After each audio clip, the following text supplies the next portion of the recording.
Selamat pagi, Bapak Ibu Saudara-saudara yang terkasih. Kita akan bersama-sama membaca dan merenungkan firman Tuhan pagi hari ini. Mari kita berdoa. Kami mengucap syukur kepada Tuhan, Allah yang memberkati kami pagi hari ini, yang membangunkan kami dari istirahat kami di sepanjang malam. Terima kasih Tuhan untuk penyertaan-Mu yang sempurna. Pagi hari ini kami beroleh kesehatan dan kekuatan yang baru yang berasal daripada Tuhan. Pagi hari ini Tuhan, sebelum kami memulai aktivitas kami rindu untuk membaca dan merenungkan satu bagian firman Tuhan.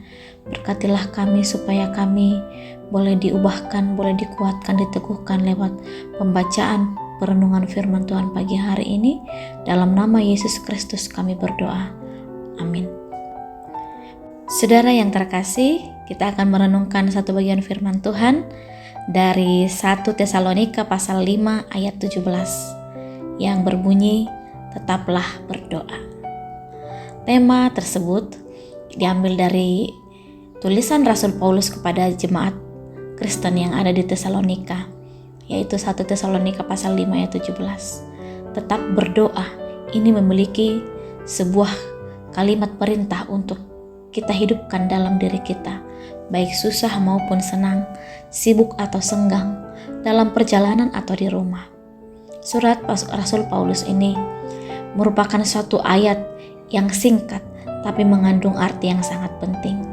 Ada banyak orang yang sudah tidak berdoa lagi saat bosan, jenuh, kecewa, dan menyerah karena banyak janji, kesembuhan, berkat tidak dialami.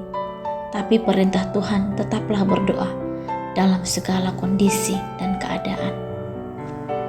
Perintah Paulus dalam 1 Tesalonika pasal 5 ayat 17 ini untuk kita tetaplah berdoa bisa saja juga membingungkan. Jelas ini tidak berarti bahwa kita harus terus-menerus tunduk kepala, mata tertutup sepanjang hari. Pesan Paulus mengenai doa yang cukup singkat. Kita harus tetap berdoa. Dalam bahasa Inggris dikatakan continually, yang artinya terus-terusan atau tidak berhenti. Apa maksud Paulus dalam menyuruh jemaat di Tesalonika untuk berdoa terus-menerus? Paulus bukan merujuk pada sikap tidak berhenti bicara, namun pada sikap kesadaran akan Allah dan penyerahan total kepada Allah setiap saat. Setiap waktu hidup kita dihidupi dalam kesadaran bahwa Allah beserta dengan kita dan bahwa Dia terlibat secara aktif dalam pikiran dan perbuatan kita. Ketika pikiran kita beralih kepada kekhawatiran, ketakutan, kekecewaan, dan kemarahan, kita secara sadar dan dengan cepat bisa mengalihkan setiap pikiran itu kepada doa, setiap doa kepada ucapan syukur. Dalam suratnya kepada jemaat di Filipi, Paulus memerintahkan kita untuk jangan khawatir tentang apapun juga, tetapi nyatakanlah dalam segala hal keinginanmu kepada Allah dalam doa dan permohonan dengan ucapan syukur. Filipi 4 ayat 6. Saat kita melewati hari, doa harus menjadi respon pertama pada setiap situasi yang menakutkan, setiap pikiran yang mencemaskan, dan setiap pekerjaan yang tidak kita sukai yang diperintahkan Allah. Kurang berdoa mengakibatkan kita bergantung pada diri sendiri dan bukannya bergantung kepada anugerah Allah. Rasul Paulus mengajar orang-orang percaya di Kolose untuk bertekun dalam doa dan dalam pada itu berjaga-jagalah sambil mengucap syukur. Paulus juga menasihati orang-orang percaya Efesus untuk memandang doa sebagai senjata dalam peperangan rohani. Saudara, doa harus menjadi sebuah kerinduan yang hidup dalam hidup kita. Tetap berdoa itu pada dasarnya mengenai terus-menerus bersandar dan bersekutu dengan Bapa. Hanya melalui persekutuan yang intim dengan Allah, maka roh kita akan senantiasa mendapatkan kehidupan.